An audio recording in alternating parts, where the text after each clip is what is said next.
Good morning बच्चों। विद्या विहार के channel पर आपका सभी बच्चों का प्यारे बच्चों का वेलकम है।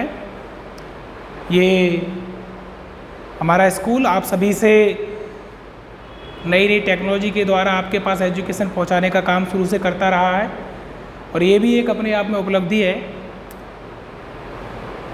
आज हम साइंस चैप्टर 3 जिसका नाम है फाइबर टू फैब्रिक, मतलब धागों से कपड़ा, कपड़े से पहनने वाले यूनिफॉर्म हमारे कैसे बने, इतना बड़ा चेंजमेंट कैसे आया। इससे पहले हमें ये भी जानना होगा कि सबसे पहले कपड़े कैसे बने, सबसे पहले आइडिया कैसे आया, उससे पहले लोग वह कैसे रहते थे।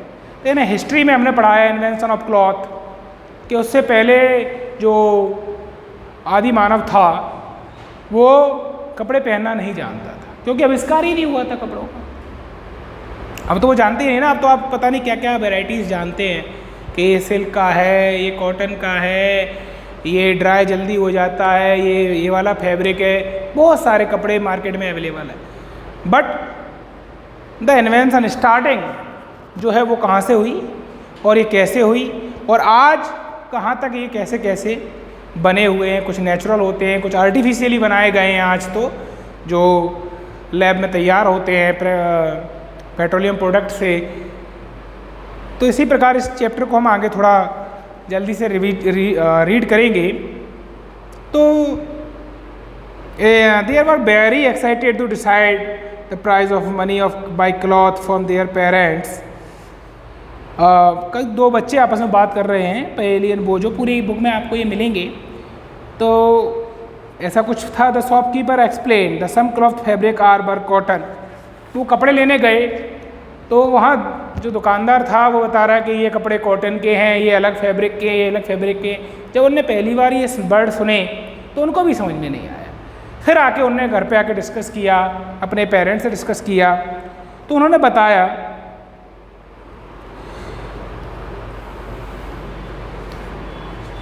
फाइबर क्या होता है। सबसे पहले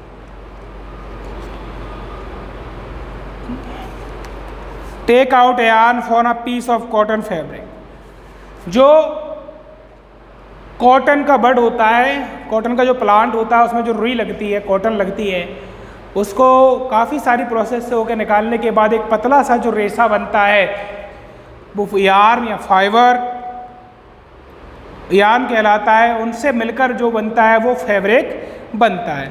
फैब्रिक से हम फाइबर बन जाता है। फाइबर माने ये कपड़ा।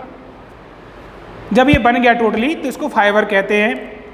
दो प्रकार से फाइबर बनते हैं, कुछ होते हैं नेचुरल और कुछ होते हैं सिंथेटिक फाइबर। तो नेचुरल फाइबर में जो नाम आते हैं वो कॉटन होता है, वो जूट होता है, वो सिल्क होता है, वो वूल होता है।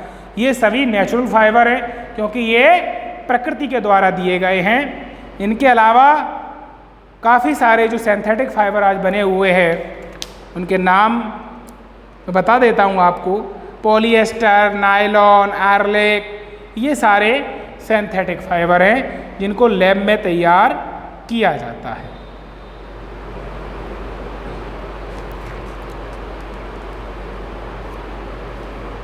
For thousand of year natural fibre were the only ones available of making fabrics. काफ़ी साल पहले केवल नेचुरल फाइबर ही था जिसके द्वारा हमने कपड़े बनाना सीखा। कुछ सारी प्रोसेस हैं कॉटन को करने के लिए। सबसे पहले हमें जैसे कॉटन फाइबर हमें चाहिए तो उसके लिए हमें कॉटन बॉल्स, यानी जो कॉटन के प्लांट में वाइट कलर का उसका बड लगता है वो, उसके बाद उसकी गिनिंग करी जाती है, उसमें दाने निकाले जाते हैं, फिर जाके उसको रिफाइन किया जाता है, तब जाके उसका यार्न मिलता है हमें। फिर उसको बड़ी बड़ी फैक्ट्रीज़ में मशीनों के द्वारा या हाथ के द्वारा उससे फैब्रिक बनाया जाता है। ऐसे ही जूट, हमारे भारत में जूट का उत्पादन एक प्लांट होता है, उसको उगाया जाता है, उससे प्राप्त किया जाता है। इसके अलावा सिल्क, वूल, और आप सभी जानते हैं, ये अपन लास्ट क्लास में पढ़ चुके हैं कि सिल्क हमें सिल्क वॉर्म से प्राप्त होता है, वूल हमें भेड़ों से, सीप्स से हमें प्राप्त होता है। इस प्रकार से ये चैप्टर है पूरा और आप जब इसको अच्छे से रीड करेंगे, सेल्फ स्टडी करेंगे, तो आपको बहुत सारी नॉलेज निकल कर आएगी। आइए मैं इसके कुछ समरी के बारे में थोड़ा बात कर लेते हैं, इससे काफ़ी सारी चीज़ें क्लियर हो जाएगी। There is a variety of clothing material और फैब्रिक। आज हमारे पास बहुत सारे क्लोथिंग मटेरियल्स हैं, फैब्रिक हैं, जैसे कॉटन, सिल्क, वूल और पॉलिएस्टर। ओके, पहला पॉइंट ये रहा। दूसरा है fabrics are made from yarns. जो फैब्रिक होते हैं वो पतले पतले रेशों से मिलकर बने होते हैं, उनको यार्न्स कहते हैं। Which is turn are made from fibres. इनको ही मिलाकर फाइबर बनाया जाता है। फाइबर्स आर आइदर नेचुरल और सिंथेटिक। ये नेचुरल और सिंथेटिक हो सकते हैं, इनके नाम मैंने आपको भी बता दिए थे।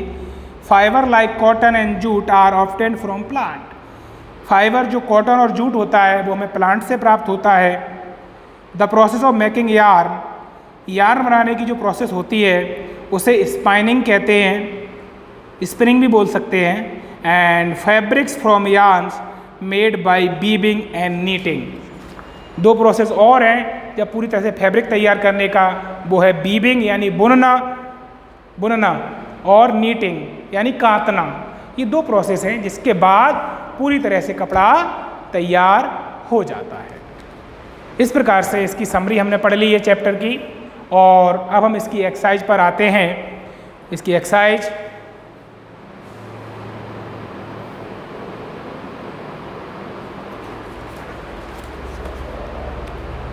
देखिए, जैसा कि हमने बताया था कि वो जो वैरायटी ऑफ फैब्रिक है वो हमारे पास आज बहुत सारी है, उनमें से मैंने कुछ बोर्ड पर लिख दी हैं। कॉटन, सिल्क, वूल, पॉलिएस्टर लिख दी थी।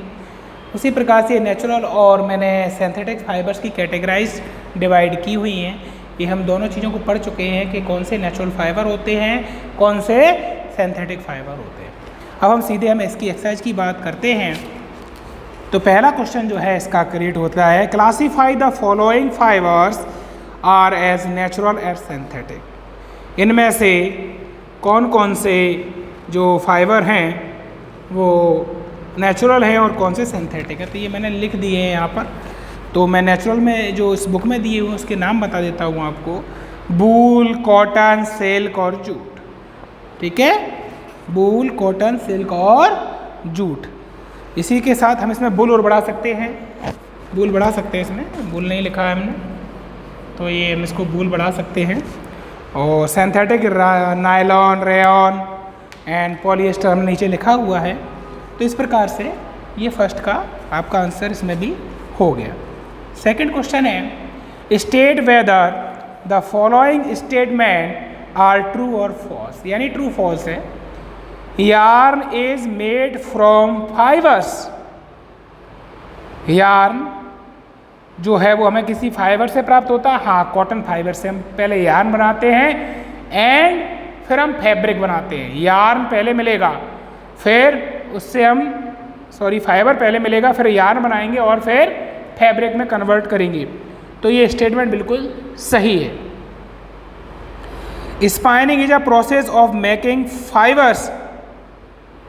स्पाइनिंग वो प्रोसेस इसके जिससे फाइबर बनते हैं, नहीं। जो बी वाला है वो फॉल्स है। C, jute is outer covering of coconut. क्या जूट कोकोनट के आउटर कवर पे होता है? नहीं, एक प्लांट होता है छोटा सा नहीं, मतलब काफ़ी मेरी हाइट तक का होता है। ये भी बिल्कुल फॉल्स स्टेटमेंट है। C. D, the process of removing seed from cotton is called ginning. हाँ, ये बात सही थी, मैंने कहा था ना बीजों को अलग करने की प्रोसेस गिनिंग कहलाती है। हाँ, डी वाला बिल्कुल ट्रू स्टेटमेंट है। E, the weaving of yarn make a piece of fabric. बुनाई, जैसे हमारी मम्मी जी, दादी जी विंटर्स में बुनती हैं कुछ कपड़े, जैसे टोपा बनाती हैं, मान लीजिए स्वेटर बनाती हैं, तो उस प्रोसेस को वो दो डंडी होती है ना, सिलाई बोलते हैं उनको, उससे वीव करती हैं वो एक यार्न को, उसके धागों को, तो वो बुन जाता है। तो ये बिल्कुल सही है।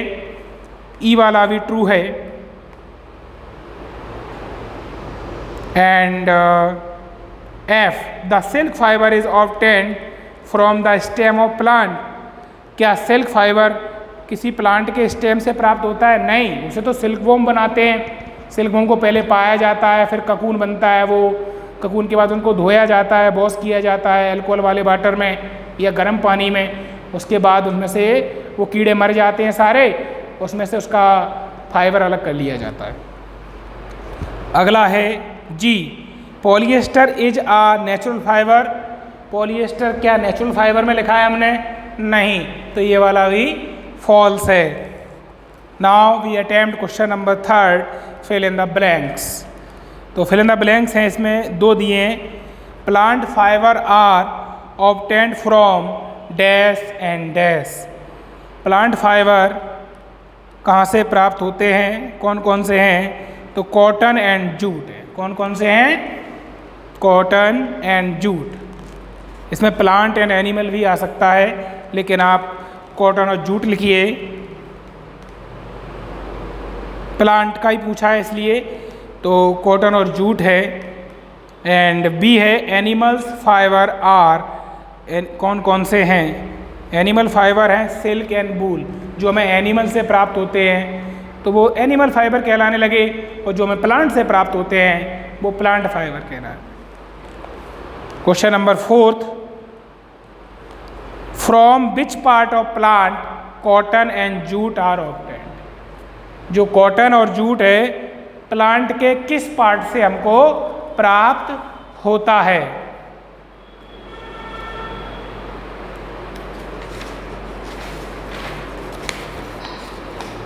तो cotton is obtained from fruits of the cotton plant. जो कॉटन होता है फाइबर वो उसके फ्रूट्स में लगता है कॉटन प्लांट के, और जूट जो है वो स्टेम होता है, जिसके जूट का जो प्लांट होता है, जो बीच में उसका तना होता है, उससे उसके रेशे निकाले जाते हैं, तो वो हमें स्टेम से प्राप्त होता है।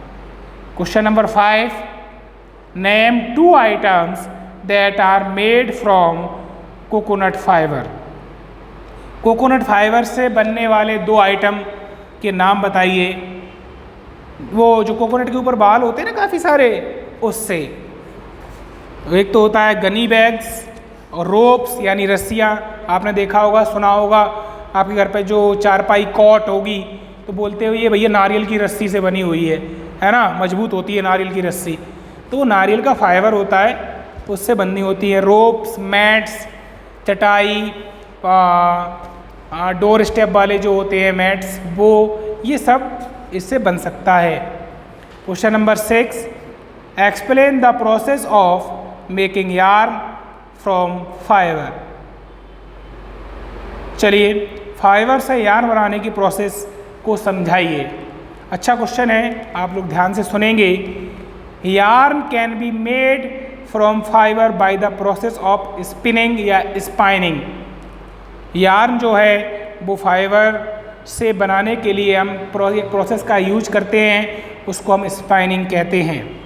From a mass of cotton, जो हम कॉटन लेते हैं उसको लेने के बाद fibre and drawn twist which brings together to fibre from yarn. उनको एक दूसरे से के साथ रगड़ने से, ट्विस्ट करने से, मतलब मिलाने से, ऐंठने से फाइबर यार्न बन जाता है। टेकली एंड चरखा। चरखा आपने देखा होगा, हमें ध्यान कौन का आता है जब हम चरखा देखते हैं? तो गांधी जी का। तो भैया गांधी जी चरखा चलाते थे, वो भी फाइबर से यार्न बनता था, उससे धागे बनते थे। The device used for spinning. तो ये टेकली और चरखा है जो हैंड से चलने वाले, उनसे हम स्पाइनिंग करते थे। आजकल मशीनें हैं उनसे बन जाता है, लेकिन जो एशियन टाइम था उसमें हम चरखे से ही फाइबर से यार्न बनाते थे। ओके, इस प्रकार से हमारा ये आज चैप्टर 3 फिनिश होता है, और आप सभी को हम लोग होप करते हैं कि बिल्कुल ये सब कुछ समझ में आया होगा, और एनी डाउट्स के लिए आपके पास ये सब कुछ उपलब्ध कराया जाए।